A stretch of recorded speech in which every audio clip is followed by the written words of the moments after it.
Hi, my name is Samuel. Hello, my name is Esther.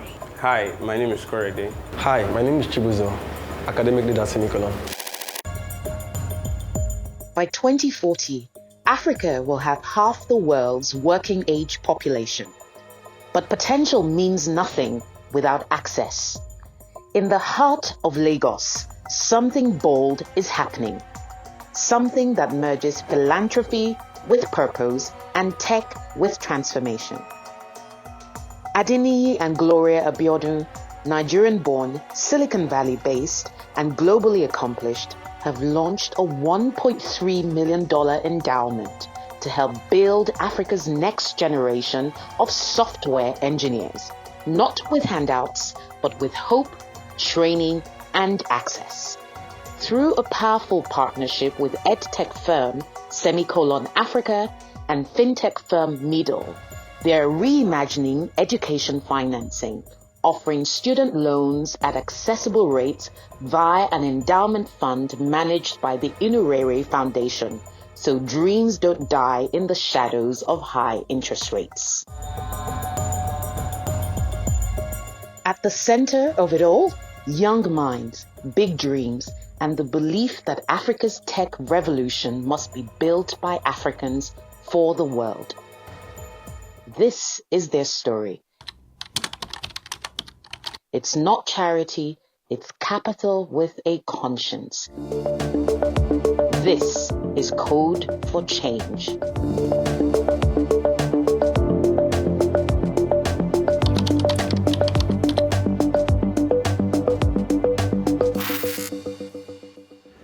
Hi, good to see you. How you doing? Welcome to Semicolon.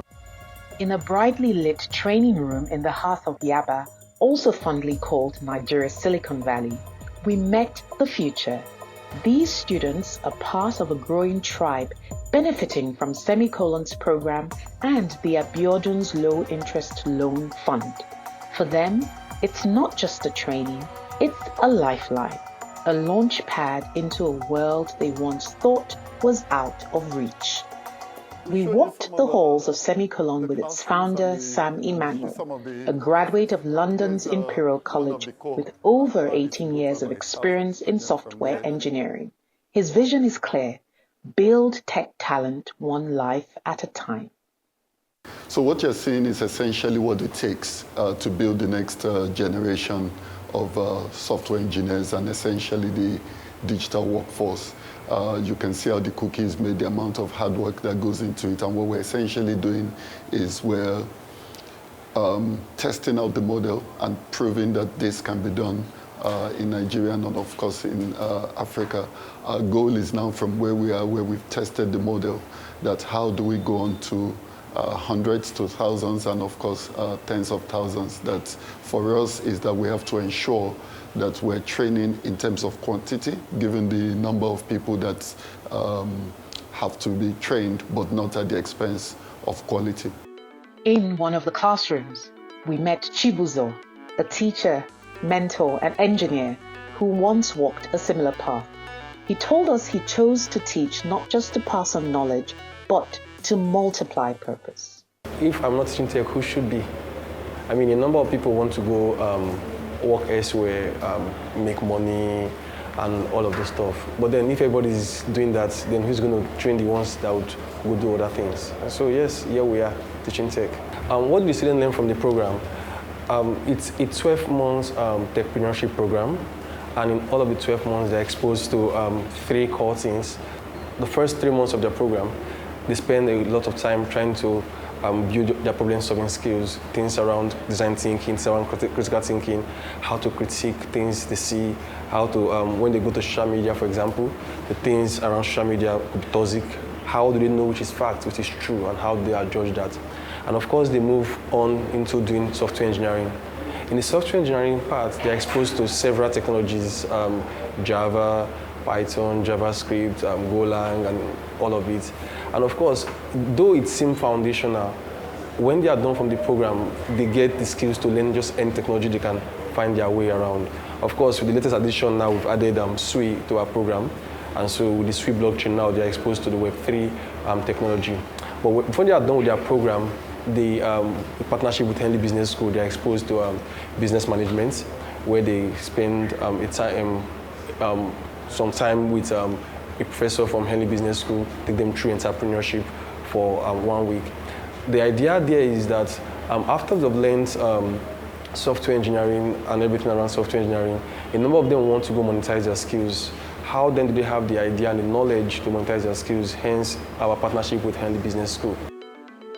There was a silent energy in most of the classrooms, the kind you find at the intersection of ambition and opportunity. It wasn't just a coding class. It felt like a movement taking root. At Semicolon, students aren't just called learners or trainees. They're called natives.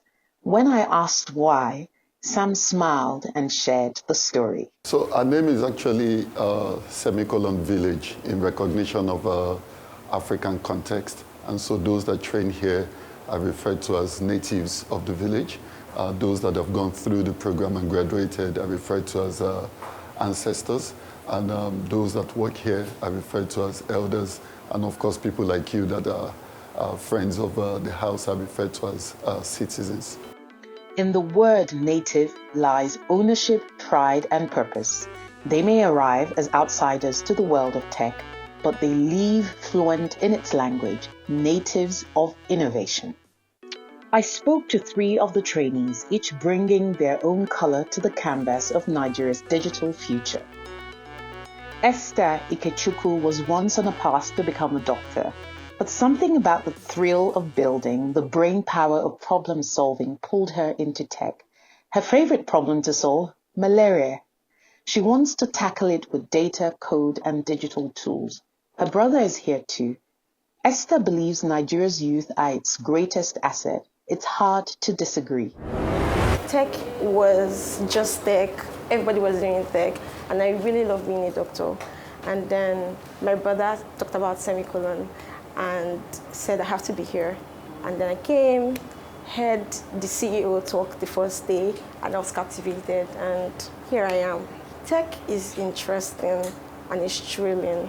Coming from a medical background, it would seem like medicine was interesting. I mean, medicine is interesting, but tech is thrilling because I get to use a lot of brain power more than I used. And I've been interacting with really, really intelligent people. Tech puts you in a place where you get to offer solutions to a lot of problems. And the fact that almost everything is dependent on just a single line of code or maybe blocks of code is quite thrilling. So to me, I would say tech can change anybody's life for better.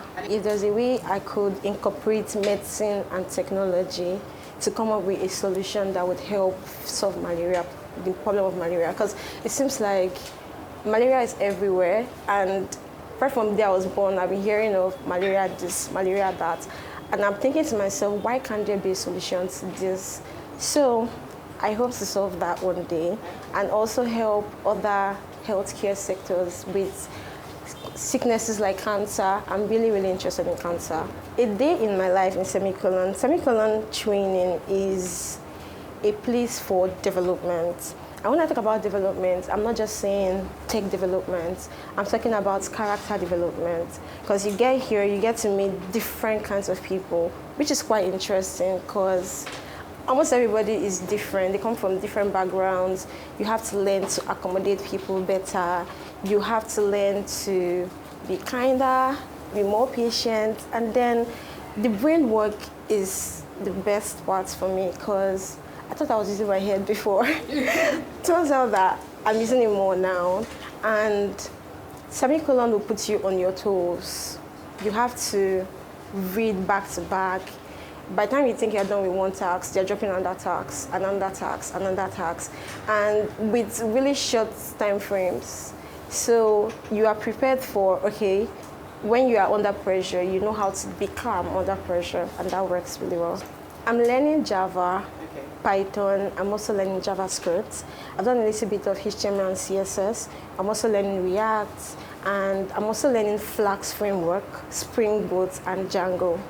Semicolon offers funding services in a case where if the pay is quite big.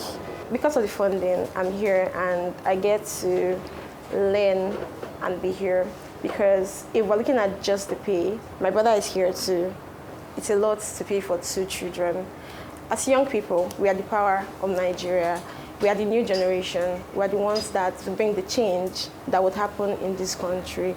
And coming into tech and being a young person gives you an edge in that regard. You are able to pursue your dreams. You are able to build a life for yourself outside of the regular confines of university and schools, right?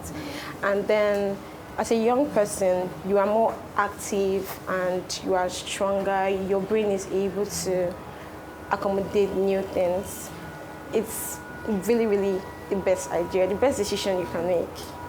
From the halls of medicine to the hands of a coder, we move now to a story stitched with resilience. Meet Korede. He was a cobbler. He also designed graphics and studied economics. Now, those same hands type out functions in Python and Java. He's learning not just how to code, but how to innovate. He's a reminder that backgrounds may vary, but the future can be written in the same language, tech. So why tech? I've always had something for tech because I used to do a bit of graphics designing. So, and I picked interest in that, and I'm really good at it. So I'm just looking for a way to transition to be more better. So that's why I chose tech. Well, it's been good, overwhelming, challenging, but all in all, it's been worth it. It's been worth it. The teachings, everything about Semicolon, it's been worth it. It's been great so far. All right, so firstly we started with Java, and that was like very, very tough. But we kept pushing, and in the midst of it, we were introduced to Python. So Python made it a little bit easier because we've been introduced to Java first. And then we also went into JavaScript. So after that, we were introduced to HTML, CSS. It was easy to take because we've been doing probably more like the hard ones. So those ones were easy to do. And along the line also, we were able to take up other programming languages like Go and some other of that. So learning everything, it's gonna make me more better in what I choose to, because I'm trying to be more perfect in my front-end development. So learning them has been good. It's going to make me more better, improve more, better than the way I used to do graphics before, because that exposed me to better ways by which I can be more better in doing graphics, in doing design generally. So it has helped me improve a lot picking up these programming languages. So how was I able to fund the training? So when I heard about it, I applied, and Semicolon, they had a way of also helping us with the funding, which was, it made it more easier for me.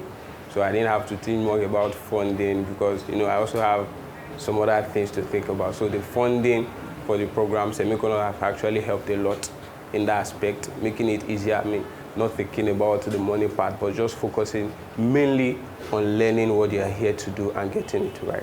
So my overall is, like I said, be more better in my front-end development, and also using what I've learned here to better the country in terms of project or product development, developing the nation in terms of what we have, looking for more and better ways by which we can improve on things that are here, because one of the core values of what we have learned here in Semicolon is innovation, how we can be more innovative, how we can change with what has been in existence and look for new and better ways to do that. So it has been good in the innovative part. Co-sponsor of the endowment fund alongside his wife Gloria, Adeniyi Abiodun isn't just a successful tech executive.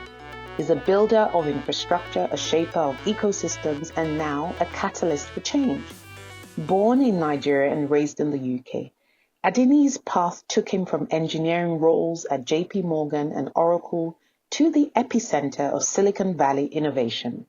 At Meta, he led crypto product development for the Diem and Novi projects, helping pioneer the technologies shaping the next era of finance. But when that vision hit regulatory limits, he and a team of fellow engineers broke away to start something new. That bold idea became Miston Labs and its flagship blockchain, Sui. Today, as co-founder and chief product officer at Miston Labs, Adeniyi is designing the future of decentralized infrastructure. But for all his global impact, he's never lost sight of home. With his wife, Gloria, he launched this $1.3 million fund to equip young African minds with the tools to build and belong in the global tech economy. And for students like Samuel Ojo, it's a lifeline, a bridge from untapped talent to global opportunity. Meet Samuel, chemical engineering graduate, saxophonist, voiceover artist, and first-time coder. At Semicolon, he found a new rhythm, one made of logic loops and syntax. He tells us that Africa has a big role to play in the world. The world is shifting towards technology. Virtually everything we do today has technology incorporated in one way or the other. And Africa has a very huge role to play. The landscape in Africa for technology is still very, very minimal. And people like Semicolon or outfits like Semicolon are doing their very best to shift that landscape, make Africa very, very competitive when it comes to technology. And I saw the opportunity and decided to take it. Yeah, for native at Semicolon, aside from the core tech skills, one of the things that stands out is the orientation shift, the shift in mindset.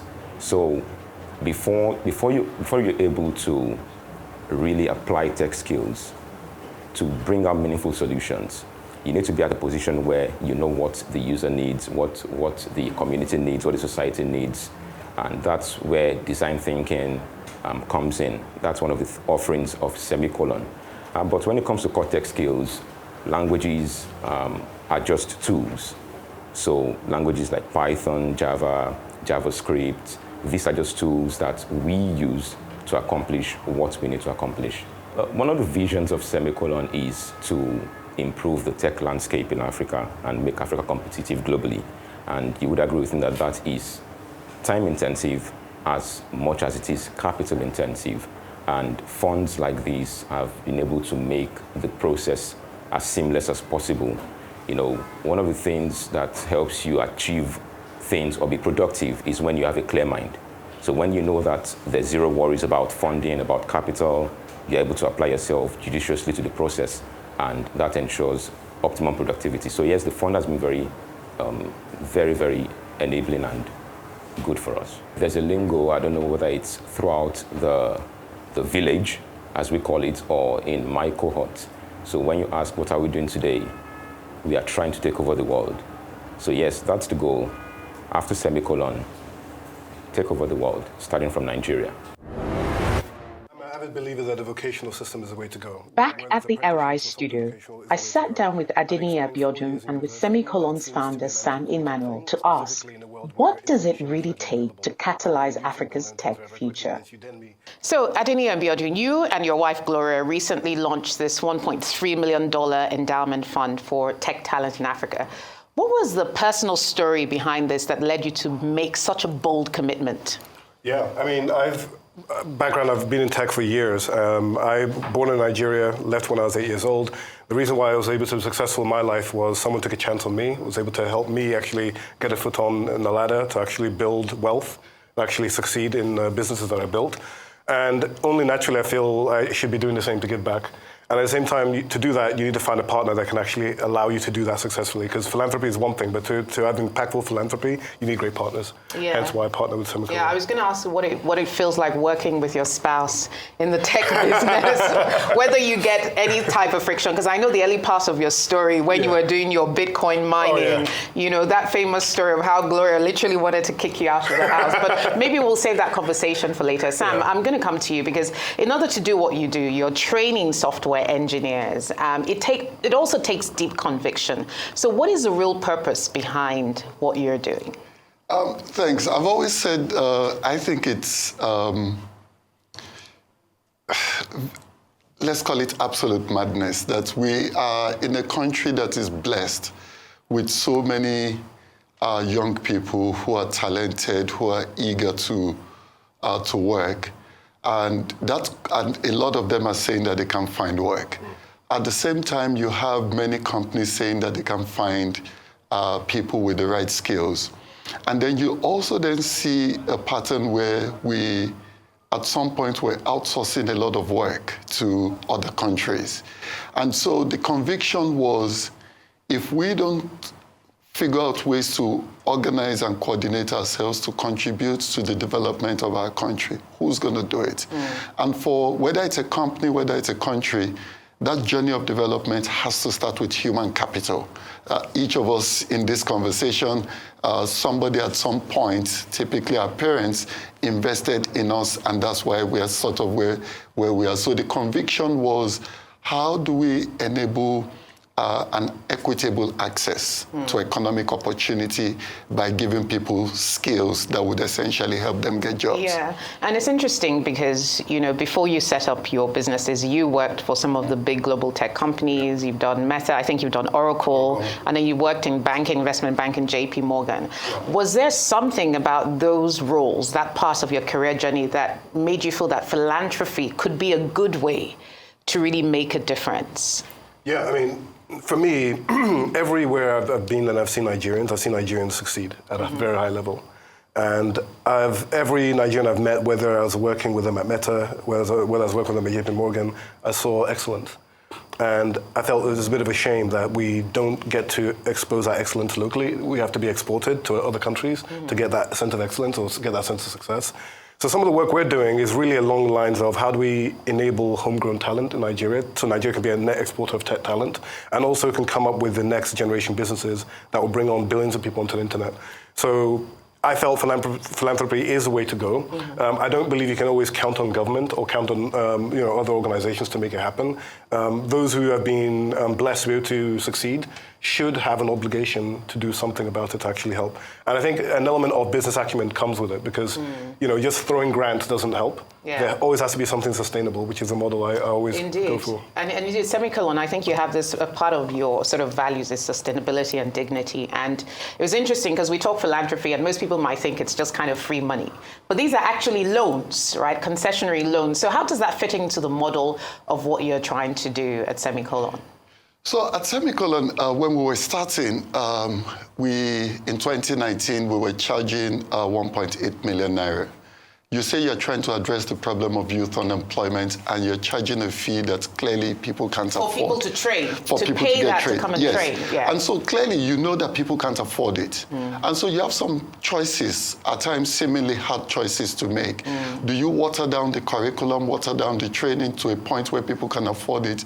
Or do you do what you believe is the right curriculum and time period? And so that led us to then saying, look, it means that we need to essentially do a study now, pay later. And there were many who would come to Semicolon then and say, oh, are there no scholarships? And I personally disagree with the concept of scholarships because essentially is that we want to give people access. It doesn't have to be free because you want people to succeed in life, and when they succeed, they're able to pay for things. And so we started looking at student loans. The student loans essentially enable you access the training or the opportunities that you want to access. And the student loans have to be properly priced, that it's not difficult for young people that are still struggling financially to access.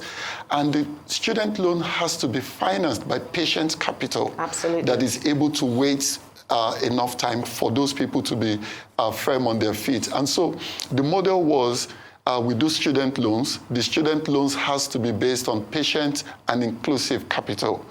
Because we know that doing loans in an environment where inflation is quite high, interest rates are quite high, could be. So that was essentially the key elements of the model. Yeah, very interesting, because when I think about inflation, Nigeria's inflation is currently in the sort of above 20% or thereabouts. And interest rates, as we know, can hit 30%. Yeah. So clearly, and just for context, I mean, the 1.8 million naira translates to under $1,500, just to put it in perspective at today's current That was back then. Back then, 1.8 million naira was about $5,000. Yes, back then, right? Yes. Things have settled a bit. Today we're charging 5.5 million. But still, we have to do it as a student loan. Absolutely. So, Adeni, the interesting thing is that if you look at your background as a tech entrepreneur and you look at many of the people you worked in through your career journey, these were people who were formally educated. So they went to some of the top universities around the world. They did IT and computer engineering. Sam's model is sort of fairly disruptive because you're essentially taking people who probably don't even have a university education. Is that correct? About 23% of those that come to Semicolon do not have a university education, and you're equipping them with software engineering skills and other sorts of tech skills. Is there something about that really resonates with you? And do you see the future of tech being so disruptive from an education perspective that you could literally pick a street urchin and say, look, I'm going to equip you with skills, life skills, and tech is the way to go for economic empowerment? I'm an avid believer that the vocational system is the way to go. Whether it's apprenticeships or something vocational is the way to go. I think spending 4 years in university, that seems to be an antiquated thing, specifically in a world where information is readily available. I can go on YouTube and learn things very, very quickly. There's Udemy. There are a number of online learning tools available to people today that really sidestep any kind of university degree that you may have. Now, to be a doctor and other things, perhaps, right? But for tech, you do not need a 4-year university degree to succeed. So I think having vocational or alternative options is the best way to go, especially if you can take someone off the street and they can become very, fluent in the top programming language in the space of a year and get really high-paying jobs. That's the way, I firmly believe that's the way to go, rather than wasting 4 years of your life in a university and perhaps maybe at the end of it not being equipped enough to actually do the job that you want. At college, I can think of all the work that I did in college. I used maybe 2% of it when I got to work. So it goes to say that is university actually getting people ready for the world of work? And it's highly debatable at this point. Interesting. So Sam, are you seeing that the relevance of our tech degrees in university, are they dying a slow natural death? Or is this complementary really? I get the question a lot where people say, are organizations like Semicolon going to replace universities? And my response is, I don't think so. That essentially, we should not underestimate the research capabilities that we find domiciled within universities.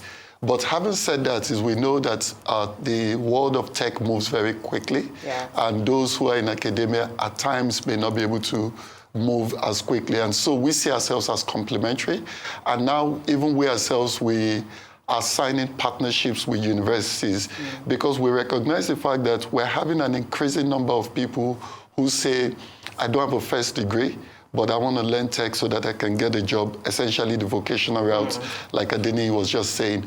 But we're in an environment where employers and many times parents are still very enamored with degrees and certificates. It's like a badge of honor, right? Yes. So even though the guy has learned a skill, he's got a job that is paying a lot more than they thought he would be earning, they're still like, but you don't have a degree.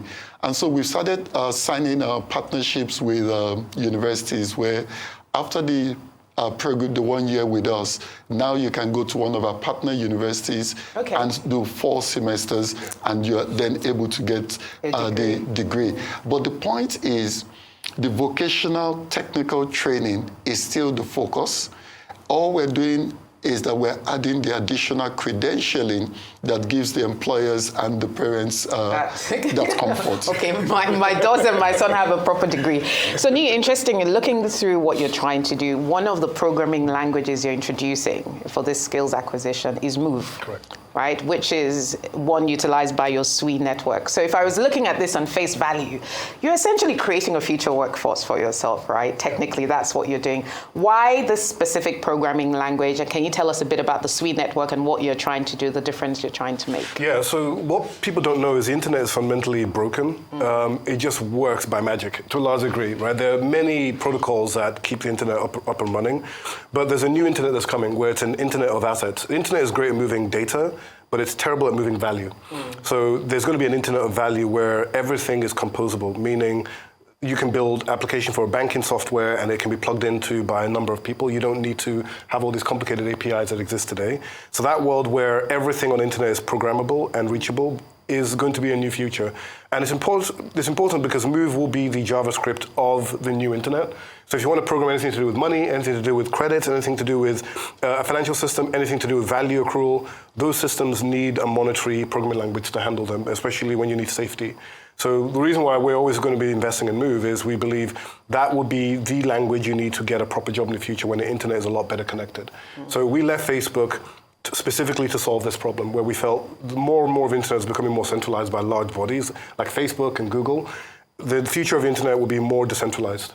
Okay, so this is all part of the decentralized sort of ecosystem. Correct. Right. Okay. So, looking at the work both of you are doing, I see you as two men on a mission, and I feel like there's a broader mission here that you're trying to preach, which is essentially to transform this continent. Yes. And seeing some of the skills that these young professionals are trying to acquire, this is highly disruptive stuff. And the question I have fundamentally is Africa as a continent ready and ripe? Because you're developing these tech skills, has the infrastructure and the ecosystem and the policy and everything else caught up with the innovation that all of this is bringing? What is your assessment of the environment? So,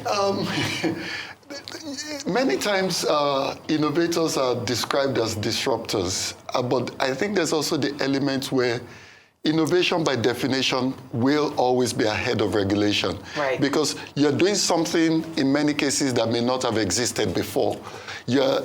A startup or innovation is an experiment.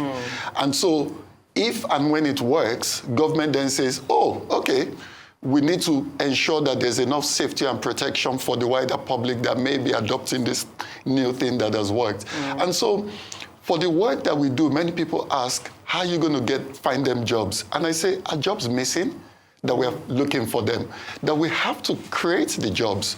And the way we create the jobs, like you say, that we are men on a mission, is that for you to create economic opportunity, it means that you have to be able to engender business activity. So you were just asking Adeni the question that on one side it looks like philanthropy, and on the other side it's an investment in the future of the business that they're building. Right. Because if Move and Sui and all of that are doing very well, but you don't have enough people with the skills to build on it, it can affect your growth. So that the way we look at it is Africa may not be ready today, but as a result of us investing in the human capital, the human capital then becomes the people that will build the technologies, that will build the companies, that will build the continent. And so it's that futuristic look of where can we be in future and what are the foundational elements that we need to put in today. And in looking at those foundational elements, it then also comes down to how do you finance it? Right. Because when you go to people and say, let's give young people loans, everything people see is the risk of what can go wrong. But we don't look at, okay, if these things go right, what could this mean? And so that's really, Africa is not ready, but Africa has no choice but to be ready. We have so many problems to solve, don't we? Yeah. And looking at the future of EdTech funding, and I don't know how you see, because one of the things that we often see in some of these kind of innovative ecosystems is you have philanthropy or grants that help to catalyze or unlock other sources of funding. So is this leading or building up to a new model of funding? Are you going to follow this up with, launching a large venture capital fund that will be investing in African tech? And this is just a way of testing the rightness and appetite in this market. A lot of appetite to invest in Africa long term. And I think you need to build a really solid foundation to make this happen in a sustainable way. I think to the previous question on Africa needing to be ready, Africa has no choice but to be ready. The workforce of the future is not going to look at the workforce today. With AI and blockchain and other technologies, Africa is not even on a map in any way of a blip. So there's a responsibility of Africans who are in the diaspora, or Africans here, who are well-knowledged, who have a good knowledge of what's actually happening in the market, to bring that knowledge back home and help Africa get on a doorstep. Because the people who are doing the work today, AI is going to take a majority of their jobs, but we need to be those actually building those systems to help build a better future. So you want to have the people behind the coding, right? Not necessarily the people. You're not creating the people who are using the systems. I need because the people who are building the systems. Who are building the systems, because a lot of jobs will go. Correct. So you want to have the job that builds the system, as opposed to the job that relies heavily on the system, because ultimately the system will outwit you. But looking at your training center in Yaba, which is our Silicon Valley And you're coming from the actual Silicon Valley. Yeah. I'm not going to draw you on comparisons between what you see in Yaba, but what excites you about what you've seen at Semicolon and that entire ecosystem, that environment, the young people really trying to innovate and really disrupt the world? What is it that has been exciting for you? The talent is there, and the talent is there in mass. Okay. That's what really excites me. I think the idea that the talent isn't here is nonsense. The talent is actually here, and it's underutilized, it's really like underappreciated, the amount of talent we have in Nigeria in terms of developers. And some of the work we're doing is really, okay, how do we harness that talent pool, build a workforce in Nigeria, but also help that workforce build the next set of businesses in the future. So what you said around venture, absolutely, that's some of the ideas, right? Yeah. Like if you have young Nigerians, with a technical skill to start building the next set of businesses, naturally the money's going to come to actually fund those businesses. They should be built here, in my view. Yeah, and interestingly, one of the titles I wanted to give this discussion was whether Nigeria could replicate the Indian model. Yeah. Because when I always say that I'm not just thinking about African solutions to African problems, but African solutions to global problems. Yeah. And I'm thinking, can we really build a labor force in the tech space that can service the rest of the world? Is that where all of this is heading? Yeah. So I think, yes, it would be great for us to replicate India. I'd want us to go a step further. Beyond just being an outsourced center, I would love us to be an ideation center where the ideas come to live and actually flourish. Okay. Where entrepreneurs come in and build the next generation businesses and offer that to the mass market. Yeah. Rather than just simply, hey, we'll give you some money to build based on time, right? We should go the step further and say, yes, we'll do that, and we have good knowledge of business-related problems, and we have the acumen to actually solve them. That's where I think the opportunity lies. Yeah, and Sam, I'd love to hear your thoughts on that, because you're on the front lines training this talent. You've captured it very well, and Adeni's response is absolutely correct, that when we look at ourselves at Semicolon, for us is that innovation must be at the heart of everything that we do. That we cannot sit down and just be content with being service providers. Can we be the people coming up with the ideas and people coming up with how we turn those ideas into value?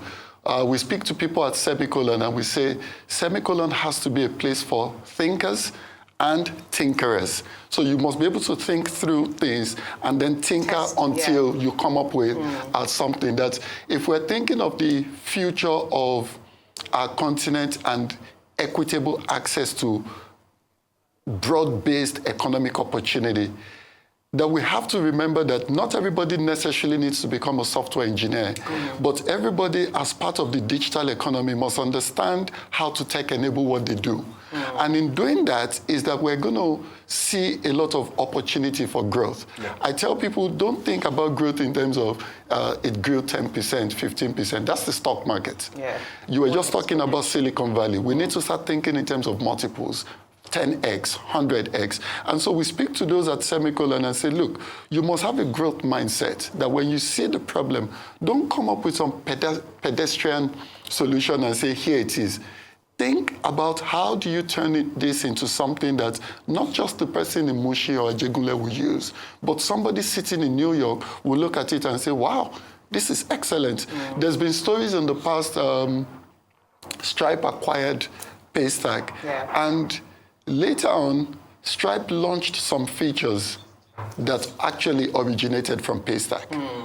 And people went onto Twitter and they were getting excited. And Stripe responded that, look, we're an innovation company and we don't fixate ourselves on where it comes from. Once it's innovation and it solves a problem and it adds value, we'll go for it. And I think it's that sort of space that we want to get to. Are you at all worried about what we call here the Japa syndrome? Because one of the things, the world is such a global, talent is global, right? You're training scores and hundreds and hopefully thousands and millions of software engineers.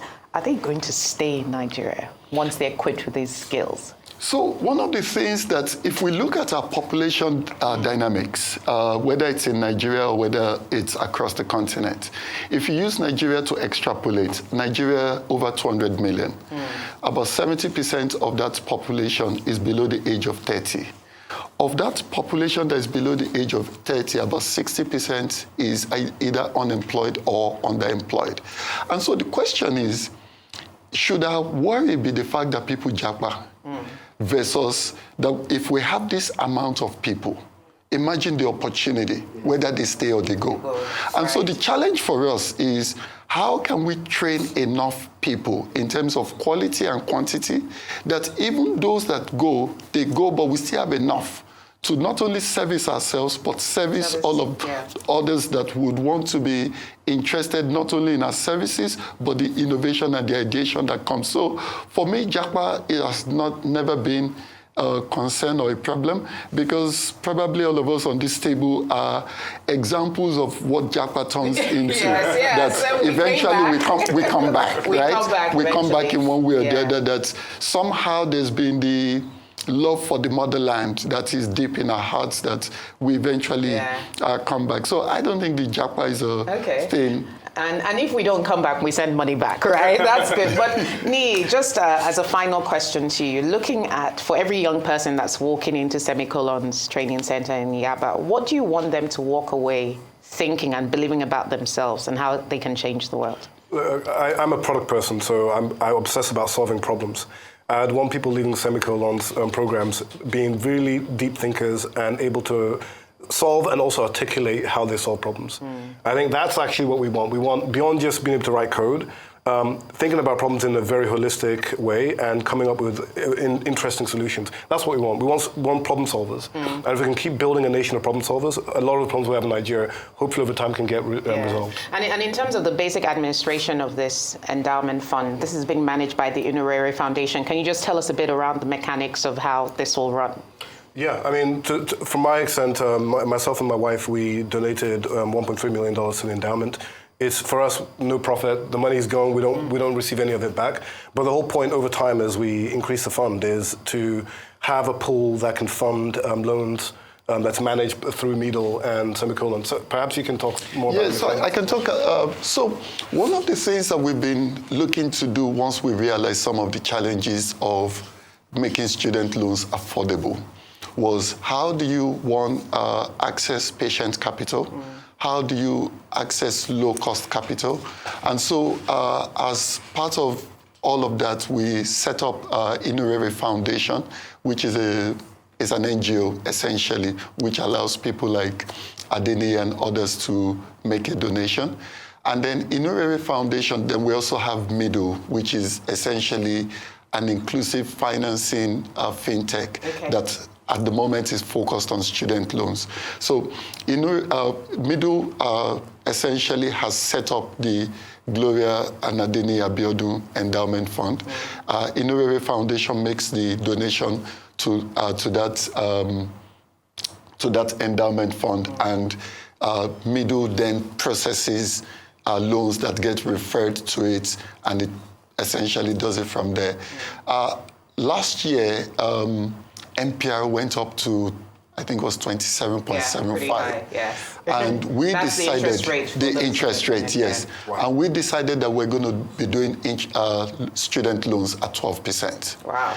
And so it's very clear to anybody that is willing to look at the numbers to know that this is a subsidized. And so the endowment fund and things like that enable us do that. And so through Middle, we'll continue to issue those loans. For now, it's still 12%. Ultimately, our goal is to get to single digits. Because for us, that's the cost of the interest rate on the loan itself and the cost of the training is not where the value is. The value is in the solutions that the people create much later down the line. So we need to ensure that we figure out a way to reduce the barriers that make it happen. So between Inurere Foundation, Middle, and Semicolon, we essentially pass all of that through. Fantastic. Hopefully we see more of such structures in the market, because I think, $1.3 million is great, but given the scale of what we need to do, hopefully we can have more people like you helping to really change and impact this ecosystem. Fantastic talking to you. I look forward to the stories of success. Thank you. It's clear that Africa's tech talent is not a pipeline waiting to be built. It's already flowing, led by visionaries, nurtured by institutions like Semicolon, and funded by bold philanthropic capital from entrepreneurs like Abiodun. If we want to shape the future, we must first invest in those who will build it. Semicolon is now training its 27th cohort. That's hundreds of young Africans with stories of reinvention, resilience, and innovation, hoping to transform Africa's future. Sam plans to train tens of thousands more. I'm Rolake Akinkugbe Filani. As someone passionate about Africa's economic future, it's been a privilege to tell this story. This is Code for Change.